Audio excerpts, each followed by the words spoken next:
So, ngayong araw, Aalamin natin kung Ayun. ano ang positibo at negatibong epekto ng social media. okay. Tara na! Handa na ba kayo? Handa ka na? Handa na! Bye! Hello. Ayun, may nakita tayo dalawa. Tatanungin natin sila about dun sa topic natin. Sana sagutin nila. Hello. Hello po. Ay, hello po! Hello po! Ayan, ano po ang pangalan? Jen po. Namin matanong kung ano yung mga apps na usually ginagamit sa sa akin po YouTube. Sa akin po Google. Meron po kasi kami ng mga may, sa tingin niyo po, ano po yung positive at mga negatibo epekto ng social media na ginagamit po sa tao?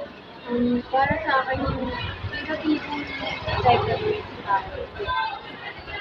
Kunyari yung mga hindi dapat or dapat na i-post or panoorin natin kasi maraming bata din na nanonood sa YouTube. So, natututo silang gumawa ng mga kanal-kanal. So, ganun.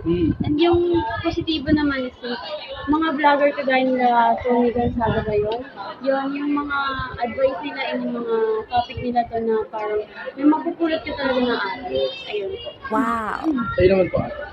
Yung positibo ng Google para sa akin is makakatulong siya na makakahanap tayo ng mga impormasyon o balita galing dun sa app na yun. Tapos yung negatibo naman na epekto niya para sa akin is maaaring yung balita na nahanap natin or yung impormasyon na yun is hindi pala totoo or walang pinanggagalingan na katotohanan. So, mag-ingat lang tayo sa mga nakakalap nating balita. Maraming salamat po. Ikaw po muna kayo sa vlog. Hi! Thank you. Si Ate Maxine po and Ate Jen. So hello po, magandang hapon. So, sa pangalawang pagkakataon, meron po ulit kami nakitang mga tao na nakaupo. Sana po masagot nila yung mga simple nating tanong. Tara, salamahan niyo po kami. Hello po, magandang hapon po. Ay, ate, pwede po ba May sorry po. Okay ka? Ano pong pangalan niyo? Jackie. Saan po kayo nag-aral? Sama-sama. Meron po kasi kami mga hinandang mga simpleng tanong. Ano po ba yung social media or apps na ginagamit niyo po sa araw-araw? Messenger. Ano pong ginagawa niyo sa Messenger? Sa tingin niyo po ba, ano po ba yung positibo at negatibong epekto nun sa tao?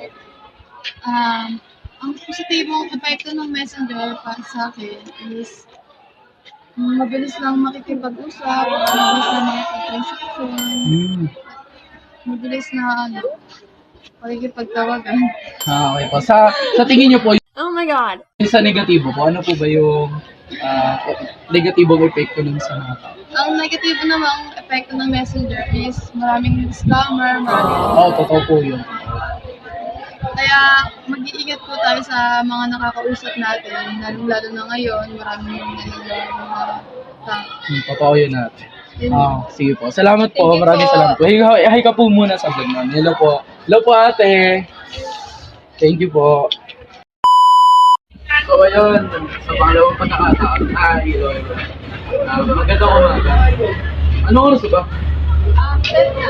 Okay, then. Kaya pala, sobrang init ngayon. Naghahanap ulit kami ng panibagong interview. Tatanungin natin about dun sa topic. So, mga napanood ko video. So, ayun. May nakita kami sa video. Para siyang naghihintay ata ng sasakyan, no? Sa tingin mo? Lapitan kaya natin. Tara, tanongin natin. Tara, sumayo. Ikaw mo, tanong niya ako.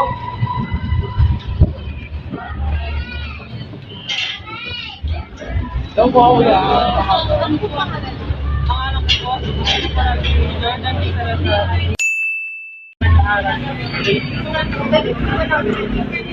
Pwede naman po. May mga hinandaan po kami dito, mga simple pa. Ano po yung mga apps na ginagamit nyo sa araw-araw? Kadalasan. Ano na gamit ko lang po sa Facebook. Okay, Facebook. Sa tingin nyo po ba yung Facebook? Ano po ba yung negatibo at epekto? Negatibo at positibong epekto dito sa tao? Positibo naman sa rin. Sige. Para sa akin kasi yung positibo ng sa Facebook guys. Nakakatulong sa amin ng Facebook. Minsan sa mga sa balita ng mga pinapos sa mga 24 oras. Wow! Tapos, sa mga negatibo naman na nangyayari sa Facebook, yung mga kabaliktaran ng nangyayari, kumbaga yung mga scam, yung mga fake news, ganun. Hindi po, maraming salamat. Nag-iinit ako yun. Wala ka po ba payo? Wala. Sige po, salamat po. Sige. Hello po. Thank you. At ngayon naman, alamin natin ang komento ng dalawang estudyante tungkol sa positibo at negatibong epekto ng social media. Kaya, pakinggan natin at makinig kayong mabuti at sana may mapulot kayong aral dito sa aming pag-interview sa mga taong tumulong at nakikisa sa atin. Ako nga po pala si Alvin Oliveros. Nag-aaral sa Museo National High School, grade 10.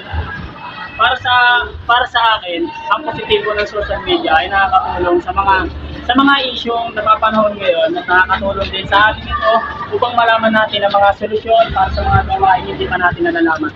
At nakakatulong din ito para sa mga bagay na kahit minsan na hindi pa natin nalaman. Dito tayo nakakuha ng mga impormasyon na hindi natin nakukuha sa iba. Ayun lang. Ako po si Alexis, nag-aaral dito sa Bukor. Para sa akin, ang mga negatibong bagay na awful ko sa FB, tulad ng pagtulog mo lang hindi tama sa oras, tapos ang kalusugan mo sa mata na, syempre, pwede lumabo yung mata mo. At panguli yung kalusugan mo, tapos di kasi nakakabuti, tapos di ka nakakain.